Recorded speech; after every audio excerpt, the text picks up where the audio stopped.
Hi everyone, welcome to Uni Talk Show. We are shooting at Beverly Hills, California.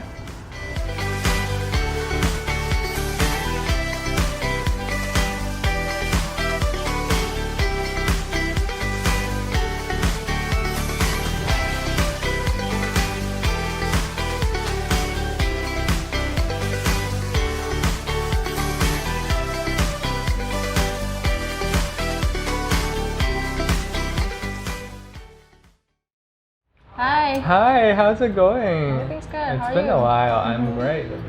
So tell about yourself. So my name is Daniel. I'm Chinese and I grew up in Shanghai. I went to Switzerland for my undergrad. However, I studied something completely different than what I'm doing now because when I was living in Europe, I realized that I'm more passionate about fashion, about the fashion industry. That's why after working for a year after my undergrad, I moved to New York to pursue my 2-year study in fashion design at the Parsons School of Design, and that is what I'm doing now. I am a fashion designer and I also consult for fashion startups in New York City, helping them with brand development, consultation in business ventures and brand image, etc. That's very impressive. Thank you.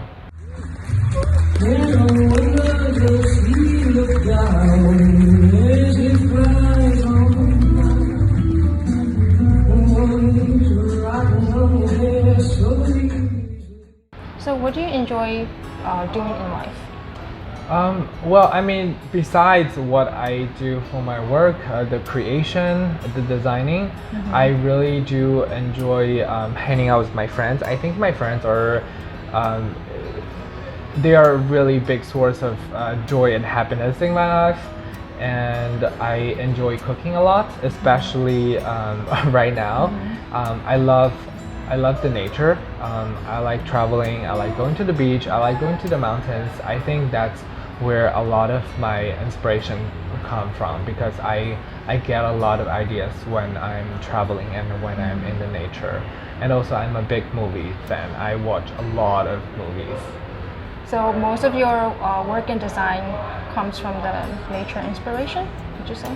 Yes, I would say most of my inspiration coming from the world around us, but also I get a lot of my inspirations from the older generation of designers. Especially, I love Gianni Versace, I love Coco Chanel, and Martin Margiela. And I think their work is just impeccable, and we, as a new generation of fashion designers, we live on the big ivory tower that they built us, and we're climbing that tower, and they make fashion this reachable, this tangible world that people really look up to and people enjoy, to be honest.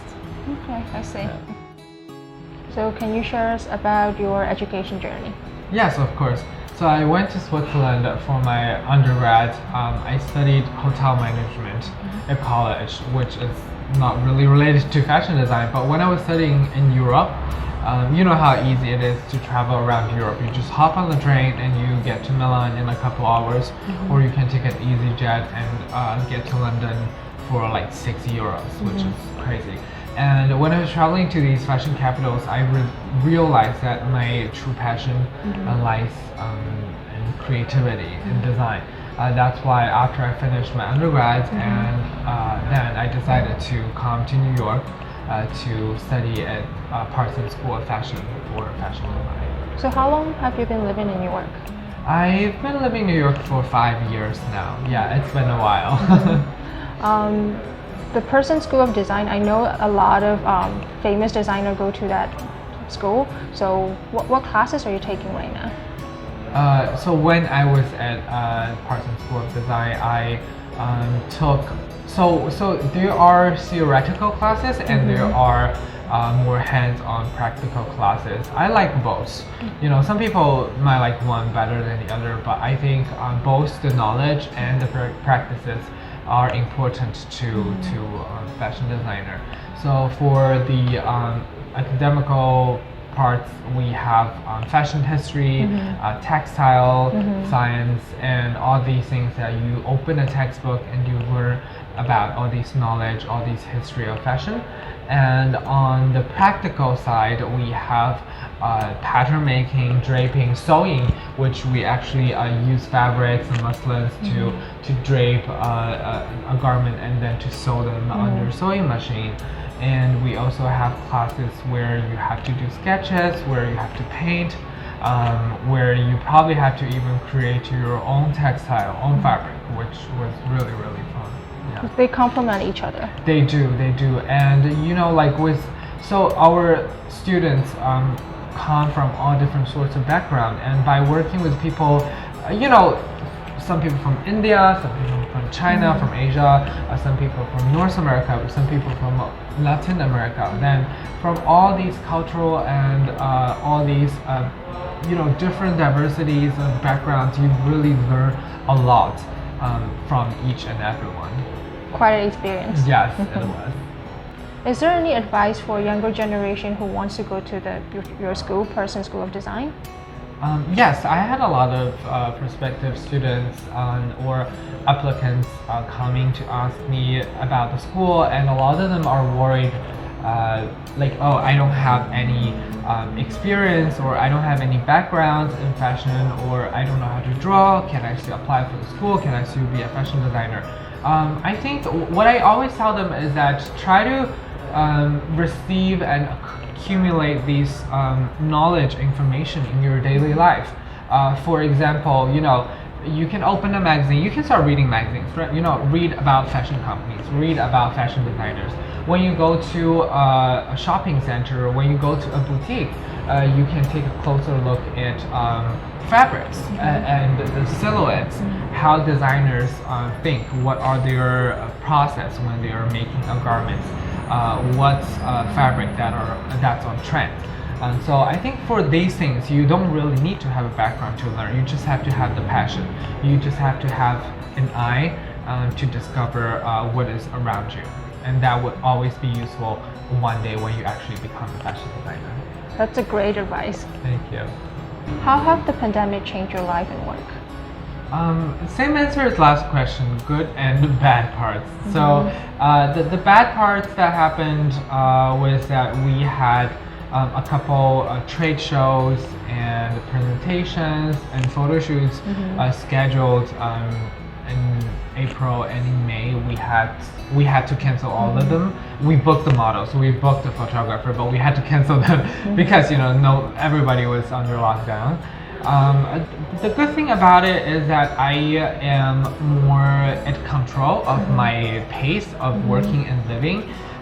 For example, when you had a normal busy schedule, sometimes you don't really have time to sit down and to really reflect on your day, or to read a book, or to cook. But right now I enjoy cooking so much. I spend a lot of time on cooking. It's very soothing for me. And also I read books, you know, which is also a source of inspiration. And I can finish the project at my own pace, which is really nice. So you are less, you know, pressurized, which you can take your creativity more with more freedom, and that is the amazing thing. Yeah. I like it. A lot of people during this pandemic, like, you know, stressed out and everything, but now you're like able to find the positive and focus on it. I like it. Yes, I think, well, I also heard a lot of friends telling me that they are feeling a little bit depressed or a little bit sad because they can't go out, can't do much, but I believe as human beings, you know, we always try to find a way to move forward, not to stand at the same point and just to be sad about it, to be disappointed about it, right?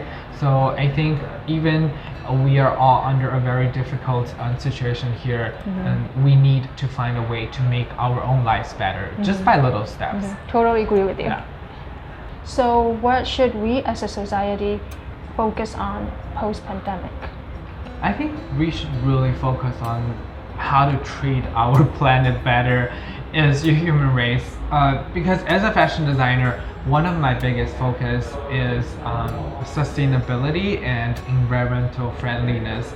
I always try to convince the designers and the brands that I work with to use more sustainable materials, to use recycled fabrics, and try to reduce waste and harmful materials into the environment during production cycles.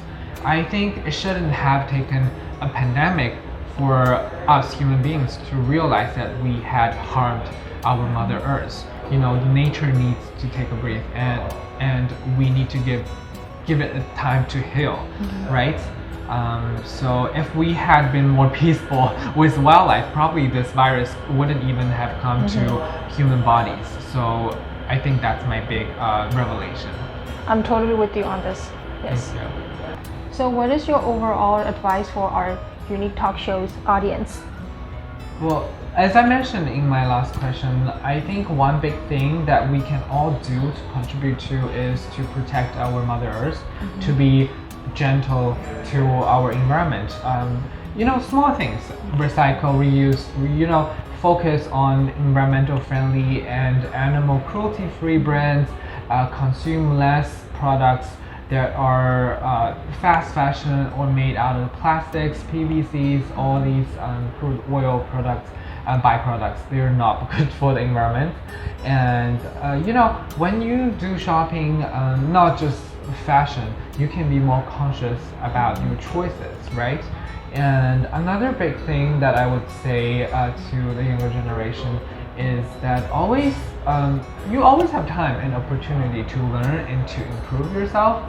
A lot of people don't have such confidence. They always think that they are not good enough, not smart enough to do something, but you can always become a better version of yourself.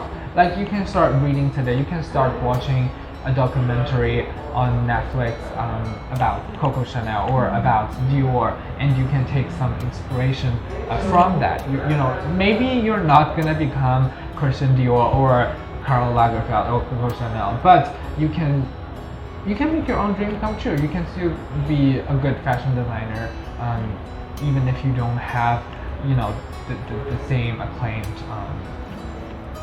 reputation. And I think as the new generation, the world is ours, right? We control the tide. So that are my advices. That's a great advice. Thank you. Thank you for joining with us today. I really enjoyed talking to you. I enjoyed it too. Thank you for inviting me. See you next time. It's all my pleasure. See you next time.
Thank you for watching our Unique Talk Show.